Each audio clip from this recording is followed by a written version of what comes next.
Welcome back once again. अब ज़रा आपकी हेल्थ से मुतालिक बात करते हैं। हमारे घुटने यानी हमारा जो नी एरिया है, हमारी पूरी बॉडी का वेट बर्दाश्त करते हैं, इसलिए बहुत ज़्यादा ज़रूरी हो जाता है कि उनका ख्याल रखा जाए। उन्हें नज़रअंदाज करना आपके लिए ख़तरनाक साबित हो सकता है। कमज़ोर घुटने दर्द, तकलीफ़ और चलने में मुश्किल पैदा कर सकते हैं। ना सिर्फ चलने बल्कि उठने बैठने में भी। यानी अगर आप नमाज़ पढ़ रहे हैं, रुकू में जाते हैं, सजदे में जाते हैं, स्पेशली वो ख़वातीन या वो मर्द हज़रात जो खड़े होकर नमाज़ पढ़ते हैं, उनके लिए थोड़ा मुश्किल हो जाता है। और फिर एक टाइम आता है कि वो बैठ के नमाज़ पढ़ना शुरू कर देते हैं। इस चीज़ को आपने इग्नोर नहीं करना। अगर शुरू में ही आप इस चीज़ को कंट्रोल कर लेंगे तो आगे आने वाले वक्त में ये आपकी हेल्थ के लिए, आपकी बोन्स के लिए बड़ा अच्छा होगा। Orthopaedic surgeon doctor Amreen Farhan इस वक्त हमें ज्वाइन कर चुके हैं स्टूडियोज़ में। उन्हें शामिल गुफ्तगू करते हैं। अस्सलाम वालेकुम डॉक्टर साहिबा, गुड मॉर्निंग, कैसी हैं आप? अल्हम्दुलिल्लाह।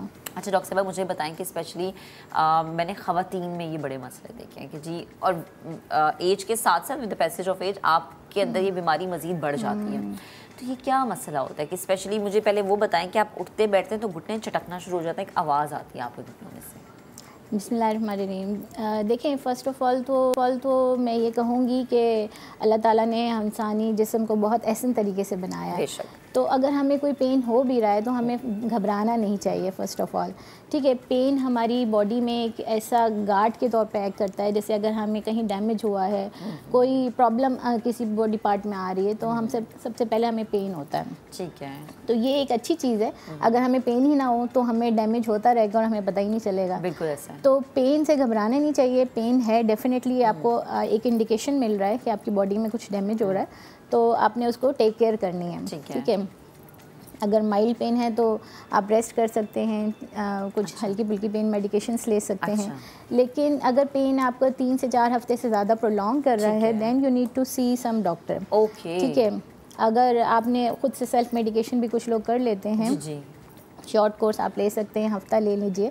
लेकिन अगर उससे ज़्यादा प्रोलॉन्ग कर रहा है, then you need to see an orthopaedic consultant. अपने आप को इवैल्यूएट करवाइए और फिर देखें कि मसला कहाँ से आ रहा है। अच्छा, ये क्यों होता है?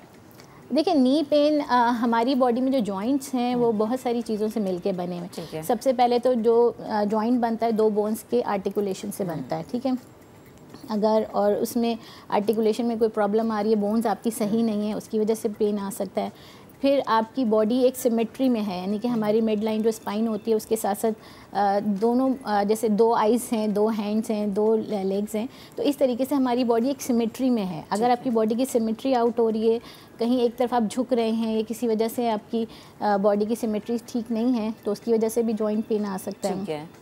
फिर उसके साथ साथ आपके जो जॉइंट्स बनते हैं उसमें कुछ लिगामेंट्स होते हैं, जिसे हम उर्दू में रस्सियाँ भी कह सकते हैं या कवरिंग भी कह सकते हैं।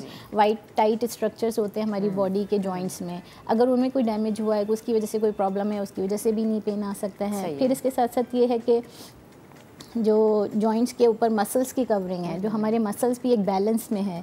सारे मसल्स बैक से स्टार्ट होके, जैसे सपोज हम नी की बात करें तो बैक से स्टार्ट होके नी तक मसल्स आते हैं। अगर उसमें कोई प्रॉब्लम है मसल्स में तो उसकी वजह से भी पेन आ सकता है। फिर इसके अलावा अगर आपकी बोन्स ही वीक है, जैसे ओल्ड एज में होता है, उसकी वजह से भी पेन आ सकता है। एज, जैसे हमने बात की ना कि ओल्ड एज में, लेकिन मैंने आजकल बहुत सारी यंग ख़वातीन को भी देखा है कि अच्छा ठीक है, आपके 1 बच्चा है, 2 बच्चे, तो वो हमारी तो माएँ कहती हैं कि हमने तो 5-5, 6-6 बच्चे पैदा कर लिए, 1-2 बच्चे पे तुम लोगों की हालात। तो वो ख़वातीन जो हैं बिल्कुल स्टार्टिंग पॉइंट पे, लाइक आप 30+ पे जब आप चले जाते हैं तो ठीक है कि आपकी एज अब बढ़ना शुरू हो गई, आप ढलने की जानिब आना शुरू हो गया, लेकिन उस पॉइंट पे ही आपकी नी में पेन है, आपके जॉइंट्स में दर्द होना शुरू हो गई है, आपकी हड्डियाँ उतनी एक्टिव नहीं है जितनी एक्टिव होनी चाहिए।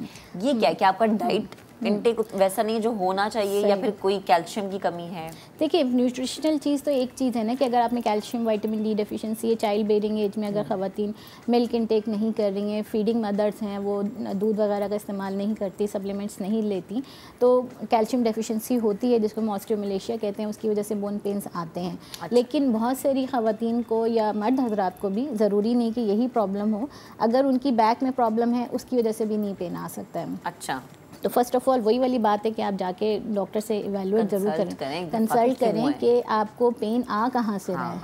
आया वो आपकी बैक से आ रहा है, आपकी नी में कुछ प्रॉब्लम है, आपके मसल्स में कुछ प्रॉब्लम है, या आपकी बोन्स में कुछ प्रॉब्लम है। तो ये सारी चीज़ें एक डॉक्टर ही चेक कर सकता है कि पेन कहाँ से ओरिजिनेट हो रहा है और उसको किस तरीके से ठीक करना है। ठीक है। बाज़ों का जैसे आपने बताया कि यंग लोगों में मैंने पहले भी आपसे कहा था कि यंग लोगों में ज़्यादातर रीज़न बैक से होती है। ठीक है। अगर आपके बैठने का पोस्चर सही नहीं है, ख़वातीन में अगर डिलीवरीज हुई हैं, सी सेक्शंस हुए हैं, उसके बाद सर्जरी के बाद स्पाइन में ट्रॉमा हो जाता है, लिगामेंट्स ओवर स्ट्रेच हो जाते हैं, क्योंकि अगर आप आधा हिस्सा बॉडी का बेहोश रखते हैं तो उसकी वजह से बैक के मसल्स और लिगामेंट्स लूज़ हो जाते हैं। सही। उसके बाद आफ्टर इफ़ेक्ट्स आने शुरू होते हैं, उसकी वजह से बैक पेन आता है, बैक पेन से नी पेन आते हैं। सही। तो चटकने वाली जो बात आप कर रही हैं वो बेसिकली मसल स्टिफनेस होती है। अच्छा। जो हमारी जॉइंट में अगर हम नी की बात करें तो सेंट्रल में एक सेंट्रल बोन होती है छोटी वाली, जिसको हम पेटेला कहते हैं, या इसको आगे की छोटी बोन भी कहा जाता है। तो वो उसकी अलाइनमेंट ठीक नहीं होती है। अगर आपके मसल्स टाइट हैं तो वो सेंटर में मूव नहीं कर रही होती। तो जब आप बेंड करते हैं तो वो स्लिप करके आउटसाइड पे जाती है, और फिर जब आप स्ट्रेट करते हैं तो वापस सेंटर में आती है। अच्छा। तो वो जो फ्लिपिंग होती है उसकी वजह से वो मूवमेंट में पेन आ रहा होता है। तो बेसिकली ओरिजिन कहाँ से हुआ? मसल स्टिफनेस की वजह से, यानी कि आप बैक के मसल्स अगर आप स्टिफ हैं तो उसकी वजह से नी में क्लिकिंग साउंड, क्रैकलिंग साउंड और बाज़ औक़ात स्वेलिंग वगैरह भी आ जाती है। तो इस तरह की चीज़ें कॉमन होती हैं। तो बेसिकली ये चीज़ हमें देखनी होती है कि पेन का ओरिजिन हो कहाँ से रहा है। अच्छा डॉक्टर साहब, मुझे ये बताएं कि कहा जाता है नी कैप का चेंज होना, ये क्या प्रोसेस है? ये मतलब किस तरह से होता है, और क्या इसमें पूरा का पूरा आप चेंज कर देते हैं, या ये क्यों होता है?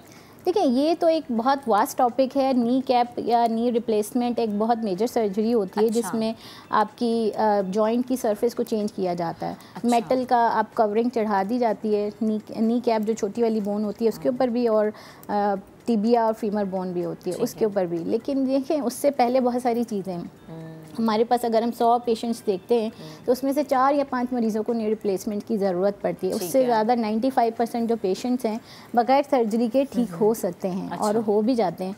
तो उसमें ये सबसे पहली बात यह है ना कि इवैल्यूएट करवाएं कि मसला क्या है। अगर आपकी नी में ही प्रॉब्लम है तो बहुत सारे लोग घबरा जाते हैं, अब तो हमारे जॉइंट्स ख़राब हो गए, अब हम क्या करेंगे। तो ये चीज़ है कि आप डिज़ीज़ को आइडेंटिफाई करवाएं कि प्रॉब्लम कहाँ से है। ज़्यादातर लोगों में किसी परेशानी की ज़रूरत नहीं होती। आप कुछ मेडिसिन लें, या उसके बाद अगर मेडिसिन से ठीक नहीं हो रहा तो फिर इंजेक्शन ट्रीटमेंट्स भी अवेलेबल हैं। इंजेक्शंस भी लगते हैं? जी। अच्छा, इंजेक्शन भी बहुत सारी तरह के होते हैं। लोग स्टेरॉइड इंजेक्शन लगवा लेते हैं ज़्यादातर। इवन अब तो जीपीज़ भी लगा देते हैं। लेकिन स्टेरॉइड इंजेक्शन टेम्प्रेरी रिलीफ देता है। बेसिकली स्टेरॉइड क्या करता है, अंदर जाके इन्फ्लेमेशन को कम कर देता है। ठीक है। इन्फ्लेमेशन होती किस वजह से, कोई डैमेज हुआ है अंदर तो उसकी वजह से इन्फ्लेमेशन हो गया, आप स्टेरॉइड लगवा लें तो वो आपके अच्छे सेल्स के साथ साथ आपके डिजीज़ वाले सेल्स के साथ अच्छे सेल्स को भी डैमेज कर देता है। सही। और फिर वो एक टेम्प्रेरी सोल्यूशन है। ठीक है, 1 महीने 2 महीने के बाद आपको दोबारा से पेन स्टार्ट हो जाएगा, तो वो आपका डैमेज तो हो गया। ठीक है। तो इसीलिए अब जो रिकमेंडेशंस हैं उसमें स्टेरॉइड इंजेक्शंस को बहुत ज़्यादा डिस्करेज किया जाता है कि आप ना लगवाएं, अवॉइड किया जाता है कि आप ये वाले इंजेक्शंस ना लें। ओके। तो अननेसेसरी स्टेरॉइड इंजेक्शंस नहीं लगवाने चाहिए। और उसके अलावा आजकल जो लेटेस्ट टेक्नोलॉजीज़ हैं उसको अब अवेल कर सकते हैं। जैसे मैं जो प्रैक्टिस करती हूँ उसमें PRP ट्रीटमेंट्स हैं, स्टेम सेल ट्रीटमेंट्स हैं, प्रोलोथेरेपी है। ये ऐसी चीज़ें हैं जो आपके जॉइंट्स को, लिगामेंट्स को रीजनरेट कर देती हैं।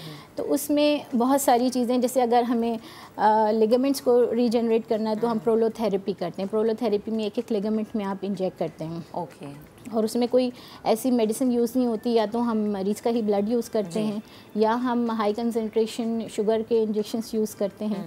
ठीक है। और इसके साथ साथ अगर आपको कोई एडवांस प्रॉब्लम है तो उसके लिए फिर हम स्टेम सेल ट्रीटमेंट करते हैं। अच्छा, घुटनों के दर्द के हवाले से हम ये क्या समझे कि बहुत ज़्यादा अलार्मिंग स्टेज क्या होती है? देखिए, अलार्मिंग स्टेज ये है कि अगर सपोज़ कि आपको कोई स्पोर्ट्स में इंजरी हुई है, आपका नी स्वेलअप हो गया है, ठीक है, आप चलते चलते ट्विस्ट हो गया, गिर गए सीढ़ियों से, आपका स्वेलअप हो गया, तो बात स्वेलिंग तो 2-3 वीक्स में सेटल हो जाती है। लेकिन लोग उसको इग्नोर कर देते हैं कि ये ठीक हो गया तो प्रॉब्लम हल हो गई। ऐसा नहीं होता। बाज़ औक़ात अंदर डैमेज हो जाता है, जो हमारे कार्टिलेज होते हैं, मेनिस्कस होता है, लिगामेंट्स होते हैं, वो डैमेज हो जाते हैं। और वो फिर अगर आप उसको उसी स्टेज पे ट्रीट ना करवाएं तो वो फिर आर्थराइटिस में कन्वर्ट हो जाता है। बिल्कुल ऐसा ही है। तो इसको इवैल्यूएट ज़रूर करवाएं कि आपका डैमेज कितना है अंदर। उसको अर्ली स्टेज पे आप उसको डील करवा सकते हैं। उसमें जैसे मैंने आपको बताया PRP ट्रीटमेंट्स होती हैं, डिफरेंट ट्रीटमेंट्स हैं जो आप ले सकते हैं, बिल्कुल ले सकते हैं और अपने जॉइंट्स को बचा सकते हैं कि आप अपने रिप्लेसमेंट्स की तरफ ना जाएं, जॉइंट रिप्लेसमेंट। अच्छा डॉक्टर साहबा, अक्सर हमने देखा है कि जो लोग वेट ज़्यादा गेन कर लेते हैं मोटापे की वजह से, उनको भी थोड़ा नी इशू होता है, तो वो उस सूरत में आप क्या कर सकते हैं? पहले तो जाहिर सी बात है रिकमेंडेशन ये आती है कि आप अपना वेट लॉस करें, अपना वेट कम करें, लेकिन वेट बढ़ने से ना सिर्फ घुटने बल्कि और भी बहुत सारी बीमारियां आपके आपको घेर लेती हैं। तो जो ये एक चीज़ है कि आपके घुटने इफेक्ट होते हैं या आपके पाँव स्वेल होना शुरू हो जाते हैं, ये क्या है? देखिए इसमें भी यही चीज़ है, अगर हमारी बॉडी का लोड नी जॉइंट्स बर्दाश्त कर रहे हैं, ठीक है,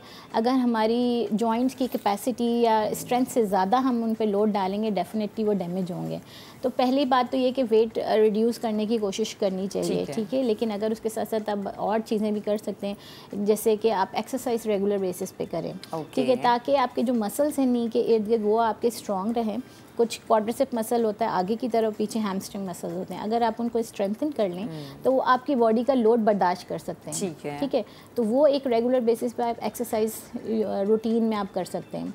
दूसरी चीज़, अपनी बैक को ठीक रखें। बाज़ औक़ात बैक पेन ज़्यादा होता है लोगों को, उसकी वजह से अगर नी में प्रॉब्लम आ रही है तो उसको भी देखना पड़ता है कि बैक से आ रहा है क्या। बैक पेन का नी से क्या मतलब, हम किस तरह कनेक्ट कर सकते हैं कि अगर आपको बैक पेन है, लाइक अच्छा मैं इसकी मिसाल ऐसे देना चाह रही हूँ कि बहुत सारे लोग होते हैं जिनको कहते हैं कि जिन डिस्क में गैप आ गया है या वो सरक गई है, ये कुछ ऐसा, या फिर बहुत सारी ख़वातीन होती हैं जिन्हें after c section back pain होती है। तो अगर आफ्टर सी सेक्शन आपको बैक पेन है तब भी ये इंडिकेट होता है कि अच्छा ये दर्द आपके घुटनों तक जा सकता है। देखिए उसमें डायग्नोसिस तो हम लोग ही करेंगे ना, डॉक्टर्स ने डायग्नोस करना होता है कि पेन आ कहाँ से रहा है। अच्छा, देखिए मैंने आपको बताया कि जैसे सी सेक्शंस के बाद जो पेन्स होते हैं उसमें आपके लिगामेंट्स का पेन होता है। वो आपके जो छोटे मोहरे हैं स्पाइन के, उनको जो लिगामेंट्स ने जोड़ा हुआ, बाइंड किया हुआ है, वो अगर लूज़ हो गए तो आपकी जो नर्व्स निकल रही हैं डिस्क के पास से, स्मॉल नर्व्स निकल रही होती हैं, वो फुट तक जा रही होती हैं। अगर उन पे प्रेशर आ गया, वो लूज़ हैं और उसकी वजह से उन पे प्रेशर पड़ रहा है, तो जाहिर सी बात है नी जॉइंट को भी जो इस नर्व सप्लाई आ रही है वो आपको बैक से ही आ रही है ना। हाँ। आपकी L3-4 की जो नर्व है बैक में, वो नी जॉइंट को सप्लाई करती है। अच्छा, ठीक है, अगर आप उस नर्व पे प्रेशर है तो आपको डेफिनेटली नी पेन होगा। ओके। अब वो प्रेशर किसी वजह से भी हो सकता है, आया आपके लिगामेंट्स लूज़ हैं, आया आपको डिस्क की प्रॉब्लम है, या आपको कोई और बोन की डिजीज़ है, तो इन सारी वजूहात की वजह से आपके उस नर्व पे प्रेशर आएगा। L3-4 की जो नर्व है, जब वो नर्व प्रेस होगी तो डेफिनेटली वो जिस जॉइंट को सप्लाई कर रही है, जिन मसल्स को सप्लाई कर रही है, उनमें पेन आएगा आपको। ठीक है, चलें जी, बेहद शुक्रिया डॉक्टर साहबा हमारे साथ मौजूद थी। क्या करें अपने लिए और देखा करें कि कोई भी एक पेन जो कि आपको हिट करी है उसकी हिस्ट्री क्या है, फ़ौरन से दवाइयाँ खुद ना लेना शुरू कर दिया करें, डॉक्टर के पास जाया करें, खुद डॉक्टर बनने की बिल्कुल ज़रूरत नहीं।